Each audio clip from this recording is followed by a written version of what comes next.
Baik, anak-anak, hari ini kita akan melanjutkan kegiatan pembelajaran materi kimia di semester 2. Insya Allah kita akan masuk di bab baru lagi karena bab yang kemarin ya cuma itu aja, satu pertemuan selesai. Namun kita akan masuk di bab baru dan bab baru ini merupakan inti dari materi kimia yang ada di semester 2. Ada 2 bab. Judul babnya adalah Hukum Dasar Kimia dan Stoikiometri. Ini udah bab terakhir anak-anak. Walaupun bab terakhir, bab ini cukup besar sehingga memerlukan waktu pertemuan yang sangat panjang. Makanya di bulan Januari kita sudah masuk bab ini. Semoga sampai di bulan April atau pertengahan Mei kita sudah selesai. Besar sekali babnya. Nah, judul babnya adalah Hukum Dasar, bagian dari Stoikiometri. Setidaknya ada 5 hukum dasar yang kita pelajari, cuma yang satu belum tak masukkan di sini ya. Ada hukum dasar menurut Lavoisier, ada hukum dasar menurut Proust, menurut Dalton, dan menurut Gay-Lussac. Ini ada 4 hukum. Yang satu nanti menurut Avogadro. Udah siap ya untuk belajar masing-masing ya? Nah, kenapa harus ada hukum dasar? Terus kenapa kok dipelajari di kelas 10 anak-anak? Karena ilmu kimia itu dari hari ke hari selalu berkembang. Senyawa yang awalnya sedikit, yang ditemukan makin hari semakin banyak. Begitu juga dengan unsur. Terus, ternyata aplikasi dari ilmu kimia itu dapat digunakan di berbagai segi kehidupan. Untuk menghasilkan suatu produk, untuk keperluan yang lain, itu memerlukan bahan kimia. Agar takaran, dosis, dan sebagainya itu tepat, diperlukanlah hukum-hukum dasar kimia agar kalau kita membuat sesuatu itu menggunakan komposisi yang tepat sehingga tidak berbahaya bagi manusia maupun bagi lingkungan. Inilah yang mendasari adanya hukum dasar kimia itu. Langsung saja untuk hukum dasar kimia yang kita pelajari hari ini. Yang pertama adalah menurut ini anak-anak. Menurut Anthony Laurent Lavoisier, ini orang Prancis ya. Ini adalah hukum dasar kimia yang tertua karena berkembang berdasarkan teori atom yang dikemukakan oleh John Dalton. Jadi masih hubungannya dengan teori atom itu. Apa isi dari hukum Lavoisier? Hukum Lavoisier itu mengatakan begini. Apabila ada zat direaksikan, ternyata massa zat sebelum reaksi dan massa setelah reaksi itu sama. Tidak ada perubahan massa zat. Syaratnya, tempat untuk percobaan ini harus tertutup. Itu anak-anak ya. Syaratnya adalah harus tertutup. Nah, percobaan dilakukan oleh Lavoisier itu seperti ini. Dia memiliki raksa, kemudian dibakar dengan oksigen bisa menghasilkan HGO. Ternyata jika masanya Hg ditambah dengan masanya oksigen, itu sama persis dengan masanya raksa 2 oksida yang dihasilkan dari percobaan. Artinya, massa sebelum reaksi dan sesudah reaksi itu sama.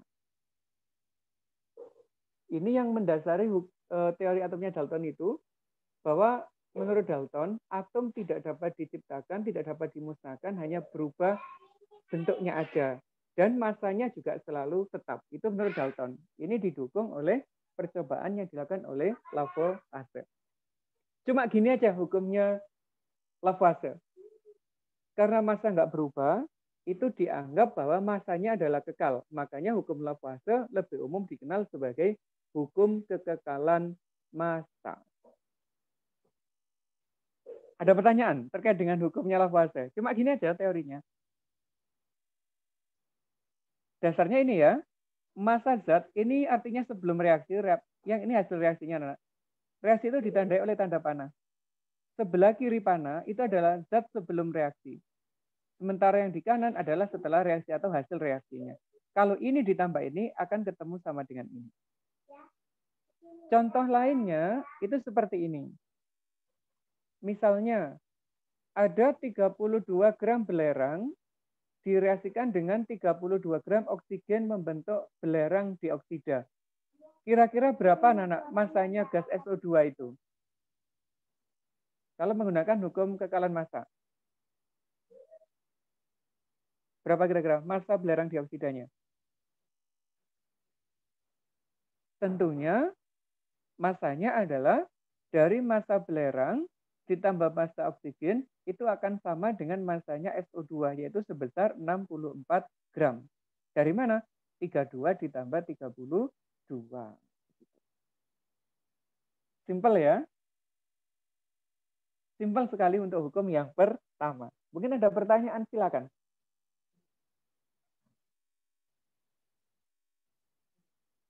Tidak ada. Alhamdulillah kalau nggak ada. Terus saya lanjutkan hukum yang kedua sekarang. Kalau hukum yang kedua, ini kita agak berpikir sedikit anak-anak ya. Ini juga ada hubungannya dengan teorinya atom, Dalton. Karena teori atom Dalton itu mengatakan unsur-unsur dapat bergabung membentuk suatu senyawa dengan jumlah tertentu. Itu menurut teori atomnya Dalton. Ternyata setelah diselidiki oleh Joseph Louis Proulx, ini orang Perancis juga, teori atom Dalton itu benar anak-anak. Karena kalau unsur-unsur membentuk suatu senyawa, ternyata terdapat perbandingan massa tertentu. Dan perbandingan massa itu berlaku secara global. Ini sebagai contoh ya, pembentukan molekul air menurut Proulx ini. Air itu dibentuk dari unsur hidrogen dan unsur oksigen. Jika direaksikan 1 atom hidrogen dan 8 atom oksigen, ternyata air yang dihasilkan adalah sebanyak 9 gram. Kemudian eksperimen diubah. 2 gram hidrogen dengan 8 gram oksigen ternyata dihasilkan 9 gram air dan sisa 1 gram hidrogen. Tuh, kenapa kok hidrogennya berbeda massa, oksigennya tetap, airnya kok hasilnya sama? Inilah yang menjadi pertanyaan besar dari Joseph Proulx itu. Baru kemudian dia membandingkan data ini dengan perbandingan massa atom yang dikenal sebagai AR itu. Nah ini anak-anak cara jawabnya gitu. Ternyata jika perbandingan massa atom H dan massa atom O di dalam H2O dibuat data, jadinya seperti ini. Hidrogen kan ada 2 di dalam air ya. Sedangkan oksigennya ada 1. AR ini adalah simbol dari massa atom anak-anak. Di simbol atom kan ada nomor atom, ada massa atom gitu ya. Nomor atom itu yang ditulis di bawah, massa atom itu yang di atas. Jadi AR itu yang di atas. Hidrogennya ada 2. Perbandingan massanya berarti 2 kali massanya atom hidrogen dibanding dengan oksigennya 1, 1 kali massanya atom oksigen, kita akan mendapatkan data tertentu. 1 atom hidrogen itu massanya 1, 1 atom oksigen itu massanya 16. Berarti 2 dikali 1 dibanding 1 dikali 16. Ketemunya adalah 2 dibanding 16, makanya 1 dibanding 8. Sehingga perbandingan massa antara atom hidrogen dan oksigen di dalam air selalu 1 banding 8. Ini mendukung ini. Jika 1 gram hidrogen direaksikan dengan 8 gram oksigen, pasti hasilnya adalah 9. Dari mana dapat 9? 1 ditambah 8. Ini juga sama. 2 gram hidrogen ditambah oksigen. Mengapa ketemunya 9 gram? Karena perbandingan adalah 1 dibanding 8. Kalau ini 8 gram, berarti butuh hidrogennya cuma 1. Makanya tersisa 1 gram hidrogen di situ. Itulah penjelasan yang diberikan oleh Proulx. Perbandingan unsur di dalam suatu senyawa selalu tetap. Artinya apa? Air yang ditemukan di Indonesia, di kutub utara, kutub selatan, maupun di Eropa dan dimanapun, perbandingannya selalu sama anak masanya, yaitu 1:8. Begitu. Apakah ada pertanyaan terkait hukum pro ini?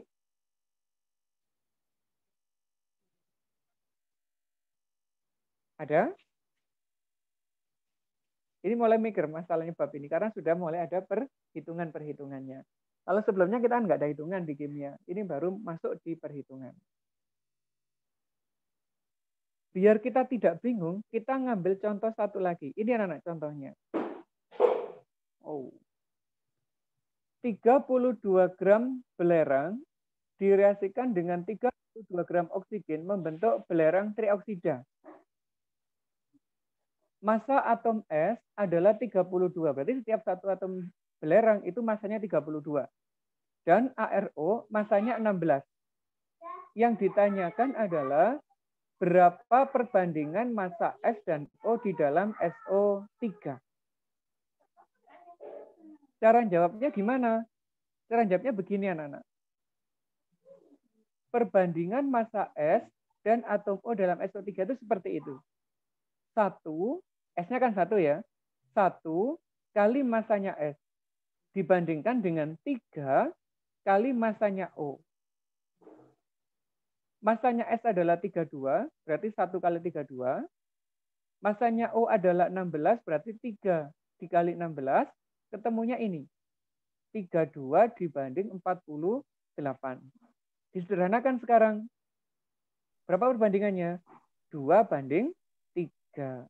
Sehingga perbandingan massa atom S dan massa atom O di dalam SO3 adalah 2:3. Begitu. Ada pertanyaan terkait dengan soal ini? Terkait dengan hukum ini?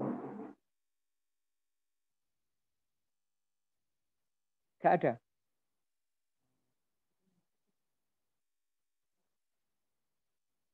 Nah, anak-anak taunya ini dari mana massa atom S? Biasanya di soal diketahui anak-anak ya.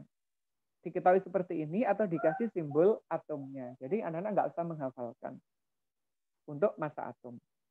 Tinggal mencari perbandingannya ini. Oke, sudah? Bisa dilanjut lagi?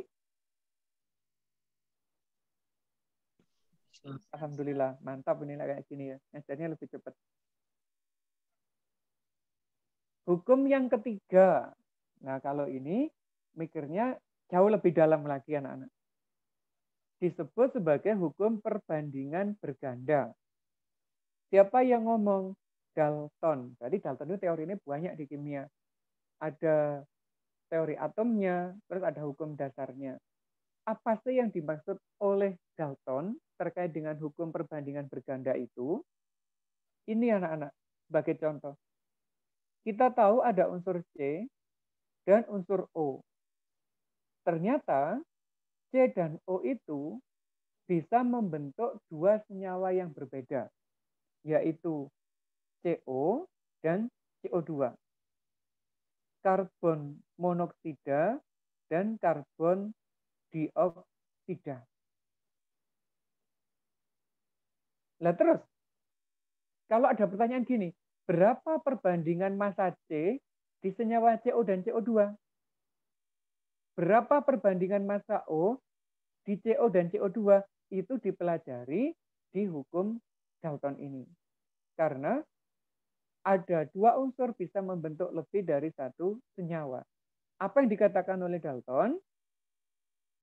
Ini, apabila dua unsur dapat membentuk lebih dari satu senyawa, massa salah satu unsur tersebut tetap, maka perbandingan massa unsur yang lain dalam senyawa tersebut merupakan bilangan bulat dan sederhana. Kita ngambil contohnya anak ya. Massa senyawanya 2,33 gram. Yang ini 3,6 gram. Ternyata massa C-nya 1 gram, ini 1 gram. Sisanya berapa? Yang O, 133, yang ini 266. Perbandingan massa C-nya adalah 1:1. Bagaimana dengan massa O-nya? 1:2. Inilah yang disebut sebagai perbandingan berganda itu. Selain C dan O, masih banyak unsur-unsur lain yang bisa membentuk lebih dari satu senyawa. Contohnya ini anak-anak. Ada nitrogen dan oksigen.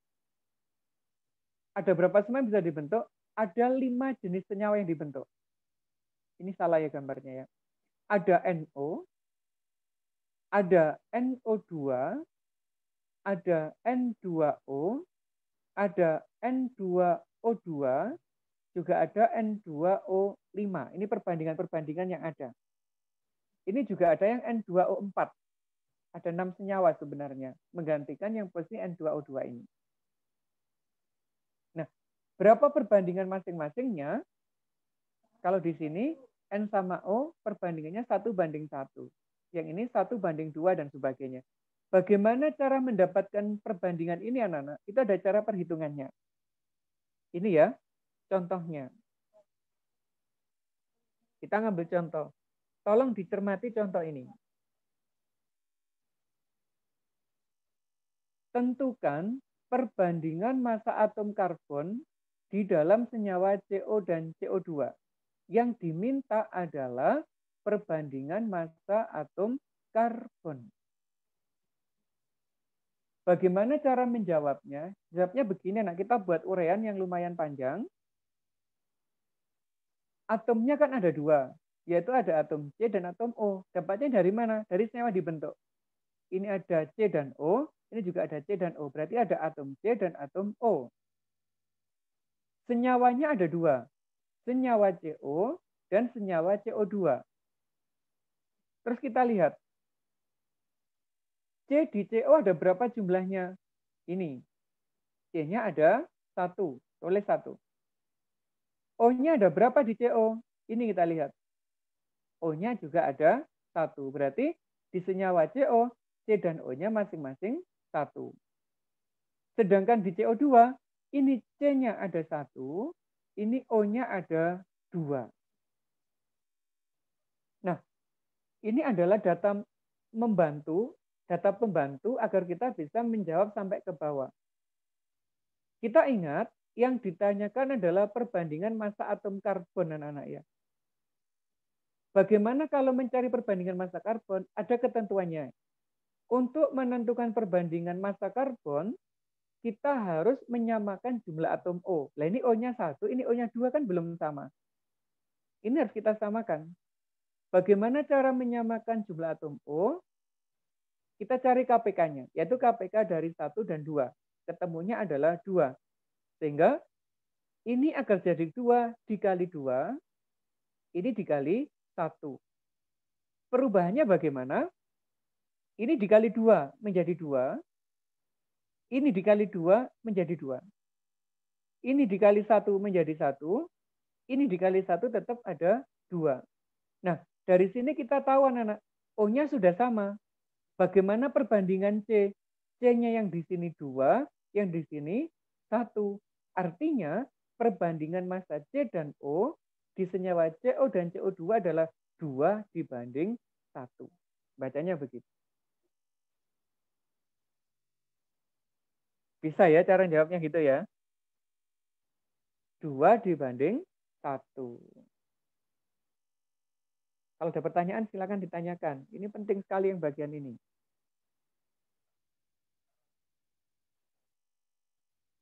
Tidak ada pertanyaan. Luar biasa. Berarti nanti waktu bahas di Google Classroom anak-anak sudah siap. Diva mau tanya? Ya, Mister. Jadi itu kan untuk cari massa atom karbon itu dikali 2 sama dikali 1. Jadi kalau soalnya itu bisa beda-beda juga, Mister. Kayak massa atom oksigen gitu. Iya Mbak, tergantung yang ditanyakan. Kalau yang ditanyakan misalkan ini kan perbandingan C. Kalau ditanyakan perbandingan O berapa gitu. Kalau dicari perbandingan O C-nya harus sama. Ini kan sudah sama Mbak C-nya. 1:1 kan ya. Jadi perbandingan O-nya berapa? Ya 1:2. Langsung ketemu. Jadi tergantung data yang diberikan di berarti nggak usah dihitung lagi gitu. Gitu. Oh iya, Mister. Terima kasih. Bisa dipahami ya? Oke, Diva. Yang lain silakan kalau ada pertanyaan.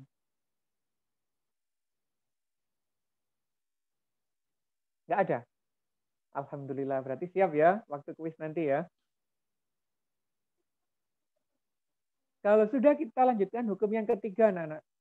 Yaitu hukum perbandingan volume yang dikemukakan oleh Guy Lussac. Nggak tahu orang mana nih, saya lupa nih ya. Apa isinya? Ini ketentuannya, anak-anak. Pada suhu dan tekanan yang sama, perbandingan volume gas yang bereaksi dan hasil reaksi berbanding sebagai bilangan bulat. Nah, perbandingan bilangan bulat ini boleh dikatakan dengan koefisien. Secara ringkas, hukum Gay-Lussac itu boleh dikatakan perbandingan volume gas itu sama dengan perbandingan koefisien, anak-anak. Lah, koefisien itu apa? Nah, ini. Angka 2 yang di depan persamaan reaksi, di depan senyawa dalam persamaan reaksi, ini disebut sebagai koefisien. Ini koefisien, kalau nggak ditulis berarti artinya satu, ada satu koefisien. Kalau ini ada 2 berarti koefisiennya adalah 2. Ini contoh pembentukan uap air. 2 hidrogen ditambah oksigen menghasilkan 2 molekul air. Artinya apa? Untuk membentuk 2 molekul air diperlukan 2 molekul hidrogen dan 1 molekul oksigen. Terus koefisien ini gunanya apa, anak-anak? Untuk menyamakan jumlah atom. Seandainya ini nggak ada 2, ini nggak ada 2, atom yang di kiri dan di kanan ini jumlahnya belum sama. Misalnya kita tutupi dulu ya. Ini kita tutup dulu. Hidrogennya 2. Di sini 2. Kan beneran anak udah sama ya. Ini oksigennya ada berapa? Ini ada 2 oksigennya. Tapi di sini masih 1. Itu belum sama. Padahal di dalam persamaan reaksi, atom-atom yang sebelah kiri dan sebelah kanan itu harus sama. Ini adalah persamaan reaksi. Tanda panah adalah batas. Kirinya tanda panah disebut zat pereaksi. Ini pereaksi. Yang ini adalah zat hasil reaksi. Atom yang di kiri panah jumlahnya harus sama dengan yang di kanan panah. Agar sama, agar oksigen sama-sama 2, ini harus dikali 2, anak-anak. Tujuannya menyamakan jumlah atom O. Yang di sini 2, di sini tadi 1. Dikali 2. Kalau sudah dikali 2, hidrogen ini menjadi berapa? 2 kali 2, kan menjadi 4. Padahal di sini jumlah hidrogennya 2. Agar sama dikali 2. Nah, angka-angka yang ditambahkan di depan senyawa itu disebut sebagai koefisien. Sedangkan angka yang ditulis kecil di bawah, angka kecil 2 itu ya, itu disebut sebagai indeks. Apa perbedaannya? Kalau koefisien itu menunjukkan banyaknya molekul. Kalau ada 2 hidrogen, berarti ada 2 molekul hidrogen yang terpisah. Hidrogen 1, hidrogen 2. Tapi kalau indeks ini menunjukkan banyaknya atom di dalam suatu senyawa. Berarti hidrogen ini memiliki 2 atom H yang saling berikatan.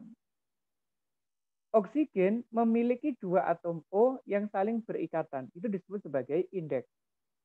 H2O memiliki 2 atom H dan 1 atom O. Itu ditulis sebagai indeks. Ini koefisien, ini indeks. Bisa dipahami ya perbedaannya ya. Dari persamaan reaksi ini anak-anak, ternyata ada perbandingan koefisien. 2 dibanding 1 dibanding 2. 2, 1, 2. Itu adalah perbandingan dari koefisien reaksi ini. Nah, sekarang apa hubungannya dengan volume? Ternyata perbandingan koefisien ini ada hubungannya dengan perbandingan volume. Kita ngambil contoh ini. Ini contoh lain ya. Ada CH4 ditambah O2 ditambah CO2 dan ditambah H2O sebagai produk. CO2 produk, H2O juga produk. Ini reaksi atau reaktan, ini hasil reaksi atau produk. Percobaan yang dilakukan oleh Gay-Lussac saat 100 mili CH4, ini metana ya, dicampur dengan 200 mili oksigen, ternyata dihasilkan 100 mili CO2 dan 200 ml air. Kalau volume ini disederhanakan, anak dibagi dengan 100, ketemunya adalah 1 banding 2 banding 1 banding 2. Nah, ternyata perbandingan volume ini sama persis dengan perbandingan koefisien. Ini 1, ini 2, ini 1, ini 2. Makanya Gay-Lussac ngomong, perbandingan koefisien itu sama dengan perbandingan volume. Gitu ya. Perbandingan koefisien sama dengan perbandingan volume. Jadi kalau ketemu reaksi kimia yang melibatkan gas itu mudah cara jawabnya. Contoh lainnya gimana? Ini contoh lainnya. Tentukan volume gas NH3 yang dapat dibentuk dari 2 liter gas nitrogen. Gimana cara jawabnya? Cara jawabnya adalah kita buat dulu persamaan reaksinya, anak. Nitrogen, jika direaksikan dengan hidrogen, itu bisa membentuk NH3. NH3 itu amonia. Bahan untuk membuat pupuk ini ya. Nitrogen, hidrogen, amonia. Nah, mengapa perlu dikasih koefisien 3 dan 2, sedangkan di sini 1? Caranya gini, nitrogennya di sini kan ada 2. Agar sama, berarti di sini dikasih 2, agar jumlah atomnya menjadi 2. Kalau ini dikasih koefisien 2, hidrogennya jadi berapa, anak? Ini hidrogennya 3, ini koefisiennya 2, berarti 3 dikali 2, menjadi 6 hidrogennya. Padahal hidrogen itu rumus kimianya H2. Agar sama-sama atom hidrogen jadi 6, berarti perlu dikasih koefisien 3. 3 kali 2 sama dengan 6. Nah, ini adalah persamaan reaksinya. Sehingga kita dapatkan perbandingan koefisien. Ini koefisiennya 1, ini koefisiennya 3, ini koefisiennya 2. Nah, sekarang jika nitrogennya 2 liter, ini 2 liter, hidrogennya berapa yang diperlukan? Pakai perbandingan. Pakai ini. Kalau koefisiennya 1, volumenya 2. Lah kalau 3, ya tinggal 3 dikali 2, ketemunya 6. Kalau koefisiennya 2, ya tinggal 2 dikali 2, ketemunya adalah 4. Sehingga jika 1 liter gas nitrogen direaksikan, akan dihasilkan 4 liter gas amonia. Begitu anak-anak. Lumayan ya soal ini ya. Jadi mulai hari ini sampai akhir semester 2, kimia sudah ada hitungan-hitungannya. Mantap ini. Ada pertanyaan nggak untuk yang contoh ini? Silakan kalau ada.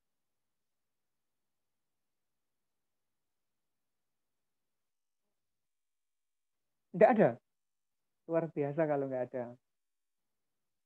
Baik, kalau nggak ada pertanyaan, saya lanjutkan hukum yang ke-5, yang terakhir. Ini belum sampai ke hukum, saya masih hipotesis.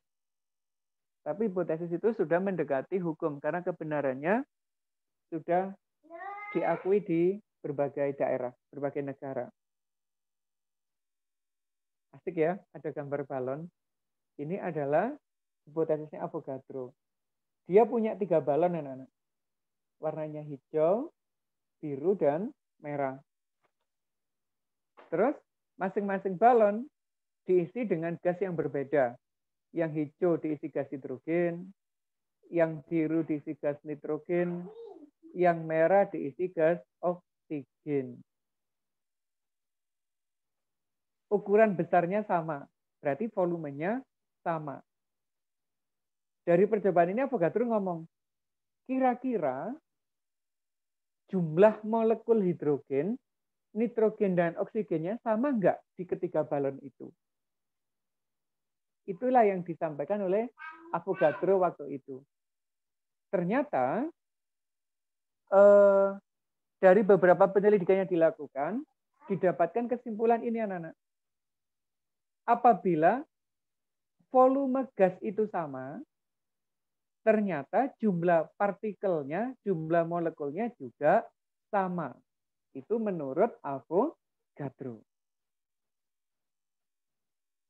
Semua gas, jika volumenya sama, partikelnya juga jumlahnya akan sama.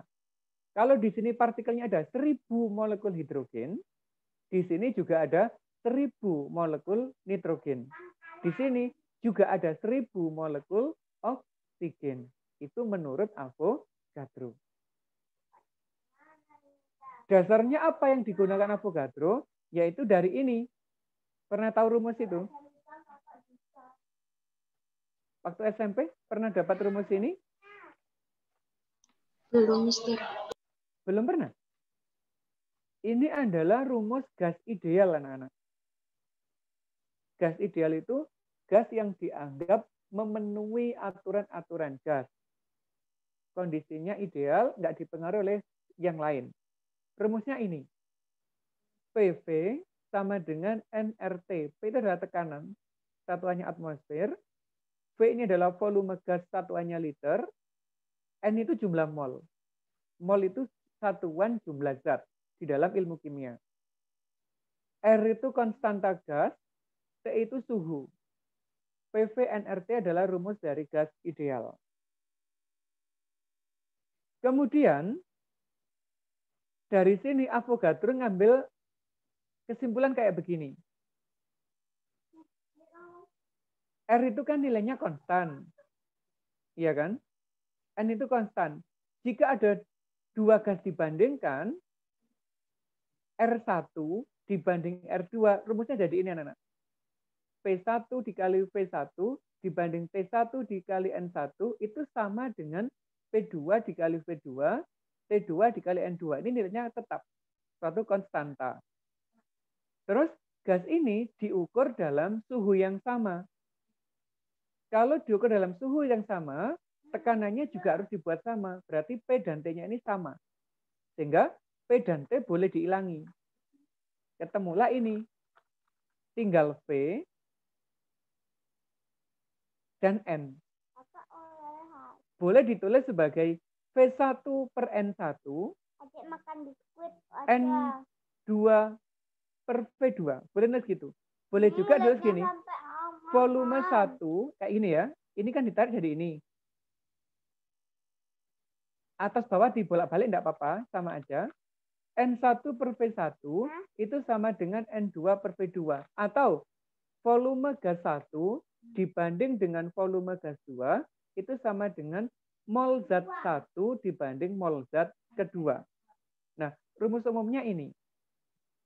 Mol per volume gas pertama itu sama dengan mol per volume gas yang kedua. Ini disebut sebagai hipotesis Avogadro. Ngomongnya gimana? Semua gas pada suhu dan tekanan yang sama, P dan T itu tekanan dan suhu, jika volumenya sama, jumlah partikelnya atau jumlah molekulnya juga akan sama. Bagaimana contoh soalnya? Contohnya adalah ini. Pada ruang yang bervolume 5 liter terdapat 2 mol gas nitrogen. Jadi ada volume 5 liter, nitrogennya 2 mol. Terus di suhu dan tekanan yang sama, kita disuruh menghitung volume gas oksigen jika berjumlah 5 mol. Nitrogennya 2 mol, oksigennya 5 mol. Berapa volumenya oksigen? Kita tinggal perbandingan kayak tadi aja.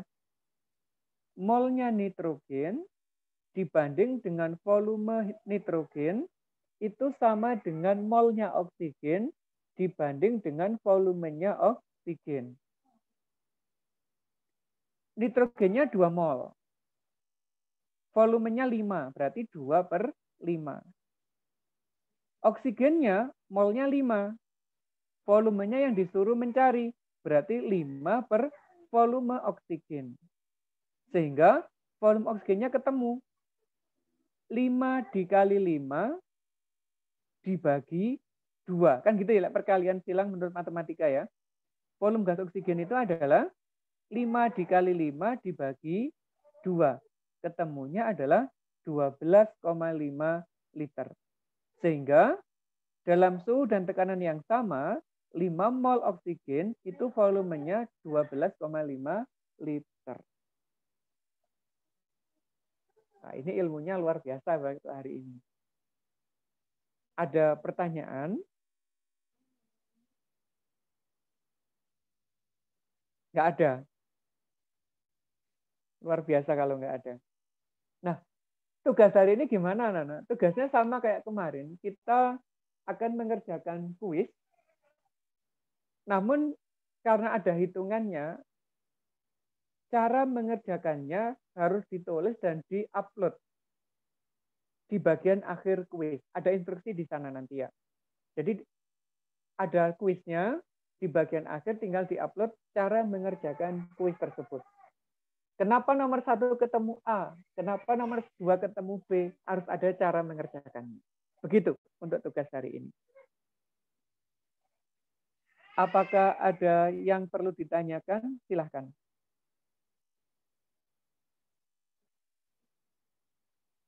Tidak ada? Kalau nggak ada, berarti kita sudah selesai. Segera akses di Google Classroom. Habis ini modul akan saya kirimkan secara manual ya, modul untuk semester genap. Tidak tahu nanti lewat siapa. Tak PM aja salah satu siswa kelas 10-3. Baik, terima kasih. Untuk menjawab boleh melihat modul. Kalau ada sesuatu yang perlu penjelasan lebih lanjut bisa menghubungi saya. Terima kasih atas perhatiannya. Tetap jaga kesehatan. Assalamualaikum warahmatullahi wabarakatuh.